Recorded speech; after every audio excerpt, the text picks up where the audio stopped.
हम अक्सर इंश्योरेंस कंपनियों से बड़े नाराज़ रहते हैं क्योंकि वो अक्सर हमारा क्लेम सही समय पर प्रोसेस नहीं करती। ये हमारी नाराज़गी रहती है, शिकायत रहती है इंश्योरेंस कंपनियों से।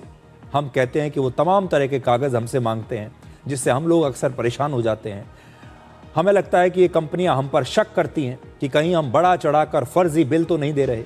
लेकिन आज हम आपको ऐसी घटना दिखाएंगे जिससे ये पता चलेगा कि इंश्योरेंस कंपनियां आखिर ऐसा क्यों करती हैं। क्योंकि इंश्योरेंस कंपनियों को भी बार बार ठगा जाता है, उनके साथ भी धोखा किया जाता है। अब धोखेबाज लोगों ने एक नया तरीका निकाला। अब इन्होंने माउंट एवरेस्ट को भी नहीं छोड़ा और माउंट एवरेस्ट में पर्वतारोहियों के रेस्क्यू के नाम पर नेपाल में हो रहे एक बहुत बड़े घोटाले का पता चला है। माउंट एवरेस्ट दुनिया का सबसे ऊंचा पर्वत है, जैसा आप जानते हैं, और यहाँ पर पर्वतारोहियों को जानबूझकर बीमार करके और फिर उन्हें मौत का डर दिखाकर लगभग 185 करोड़ रुपए का एक इंश्योरेंस घोटाला हुआ है। जिस माउंट एवरेस्ट पर लोग अपनी जान की बाजी लगाकर चढ़ते हैं, वहां कुछ लोगों ने पैसे के लालच में इसे एक खतरनाक खेल बना दिया। अब आपको बताते हैं कि माउंट एवरेस्ट पर यह घोटाला कैसे होता है। इसमें ट्रैकिंग गाइड से लेकर टूर ऑपरेटर्स और हेलीकॉप्टर कंपनियां और अस्पताल तक सब शामिल थे। सबसे पहले एवरेस्ट के ट्रैकिंग गाइड्स, जिन्हें शेरपा भी कहते हैं, तो ये शेरपा पर्वतारोहियों के खाने में मिलावट करके जानबूझकर उन्हें बीमार करते हैं।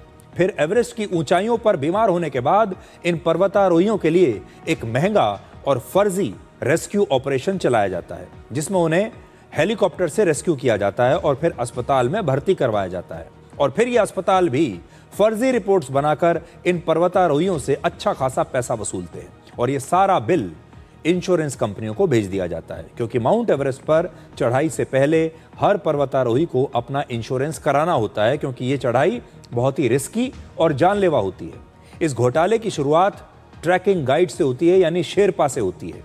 ये गाइड्स पर्वतारोहियों के खाने में बड़ी मात्रा में बेकिंग सोडा मिला देते हैं, जिससे पर्वतारोहियों को वॉमिटिंग शुरू हो जाती है, उल्टियां, थकान और कमजोरी महसूस होती थी और फिर उनका पेट खराब हो जाता था। ये सारे लक्षण ऑल्टीट्यूड सिकनेस के लक्षण भी होते हैं। और ऑल्टीट्यूड सिकनेस तब होती है जब कोई पर्वतारोही बहुत कम समय में पर्वत पर बहुत ज्यादा ऊंचाई पर पहुंच जाता है और उनके शरीर को वहां की कम ऑक्सीजन के साथ एडजस्ट करने का समय नहीं मिलता। माउंट एवरेस्ट की ऊंचाइयों पर ट्रैकिंग के दौरान कई पर्वतारोहियों को अक्सर ऑल्टीट्यूड सिकनेस की समस्या हो जाती है। ये कॉमन बात है।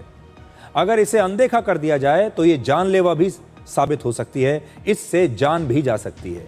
और यही डर दिखाकर ये गाइड्स पर्वतारोहियों पर हेलीकॉप्टर से इमरजेंसी रेस्क्यू कराने का दबाव बनाते थे। माउंट एवरेस्ट की ऊंचाइयों पर हेलीकॉप्टर से रेस्क्यू ही एकमात्र विकल्प होता है और यह बहुत महंगा होता है, और इसीलिए इस घोटाले में हेलीकॉप्टर चलाने वाली कंपनियों को भी शामिल कर लिया गया। ये कंपनियां हेलीकॉप्टर की एक उड़ान में कई पर्वतारोहियों को एक साथ रेस्क्यू करते थे, लेकिन फर्जी बिल बनाकर हर पर्वतारोही से पूरा किराया लिया जाता था। यानी कागजों में दिखाते थे कि हर एक पर्वतारोही के लिए एक अलग से हेलीकॉप्टर गया, जबकि होता यह था कि एक ही हेलीकॉप्टर में सबको बचाकर ले आते थे।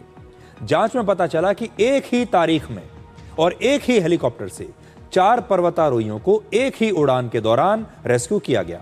उदाहरण के लिए हेलीकॉप्टर फ्लाइट का असली खर्च सिर्फ 3,70,000 रुपए का होता है, जबकि इसका फर्जी क्लेम लगभग 11 लाख रुपए का बनाया गया और वसूल लिया गया।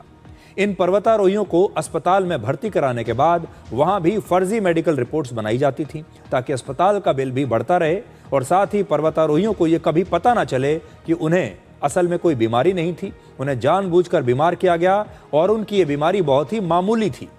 इन अस्पतालों ने पैसे के लालच में इन टूर ऑपरेटर्स और हेलीकॉप्टर कंपनियों को कमीशन भी देना शुरू कर दिया। यानी माउंट एवरेस्ट का पूरा इकोसिस्टम इस घोटाले में शामिल था। वर्ष 2018 में पहली बार इस घोटाले की जानकारी मिली, लेकिन 2025 में 2 विदेशी पर्वतारोहियों की शिकायत के बाद इसकी गंभीरता से एक जांच शुरू हुई। जांच के बाद पता चला कि वर्ष 2022 से लेकर 2025 के बीच 3 अलग अलग हेलीकॉप्टर कंपनियों ने लगभग 371 फर्जी रेस्क्यू ऑपरेशंस चलाए। अब तक 32 लोगों के खिलाफ केस दर्ज हो चुका है और पिछले महीने 10 लोगों को गिरफ्तार किया गया है। इस घोटाले की वजह से कई अंतर्राष्ट्रीय इंश्योरेंस कंपनियों ने माउंट एवरेस्ट के लिए अब अपना कवरेज देना बंद कर दिया है, इंश्योरेंस करना बंद कर दिया है और इससे नेपाल की जो छवि है उसे बहुत नुकसान हो सकता है।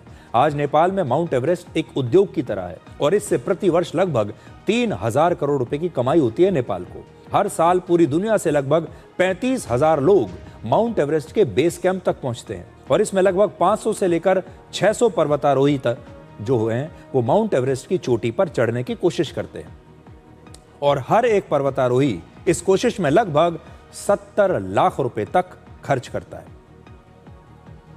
तो देखिए एक नया घोटाला जो माउंट एवरेस्ट की पर्वत की चोटी तक पहुंच गया।